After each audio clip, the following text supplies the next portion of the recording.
100 शब्द प्रति minute Hindi short hand dictation. Ready, start.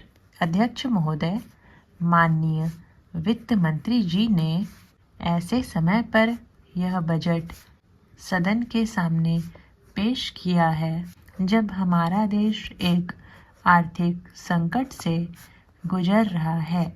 इस बजट को पेश करने के बाद हमारे सामने बहुत से प्रश्न खड़े होते हैं। यह हमारा पिछड़ा हुआ देश है। हमारे देश की करोड़ों गरीब जनता है और हमारा देश आज अपने जीवन में मौत के सवाल से लड़ रहा है। क्या यह देश आज इस प्रकार के संकट से निकल सकता है? जिस संकट का मुकाबला आज वह कर रहा है, क्या इसका जवाब किसी के पास है? आज यह प्रश्न नहीं है कि हम अपने देश को या फिर किसी के सामने घाटे का बजट पेश करते हैं या मुनाफे का बजट पेश करते हैं या फिर ठीक बजट पेश करते हैं।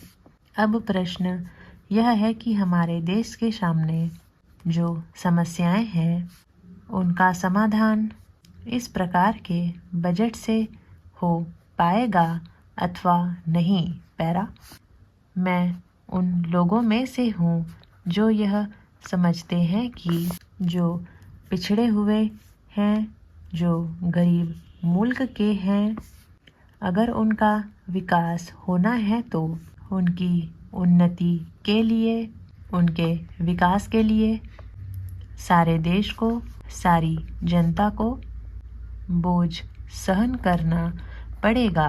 अगर देश का भविष्य बनाना है तो देश की गरीब जनता को भी अपने कंधों पर मुसीबत का भार उठाना होगा।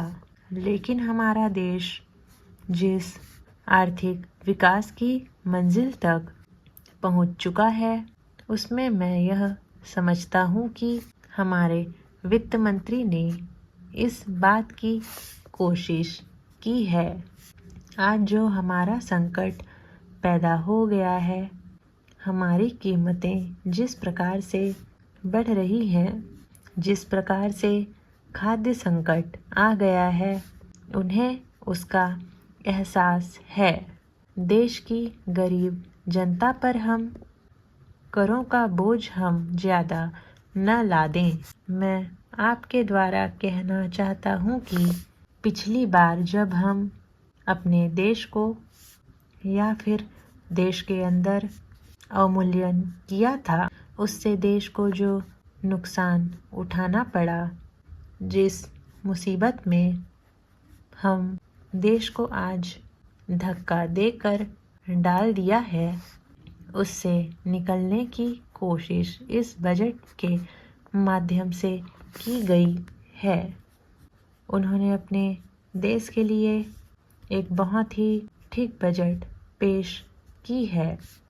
पैरा, मैं आज दावे के साथ यह कह सकता हूँ कि इस प्रदेश सरकार ने अजीत जोगी के नेतृत्व में राज्य की 2 करोड़ जनता का विश्वास आज अर्जित किया है। जो भावना राज्य के प्रति हमारे इस प्रदेश की जनता की है, वही विश्वास है। स्टॉप। तो ये था छोटा सा डिक्टेशन। अगर कोई आउटलाइन समझना है तो वो आप अपने प्रकार से भी बना सकते हैं। तो आज के लिए इतना ही। Thanks for watching.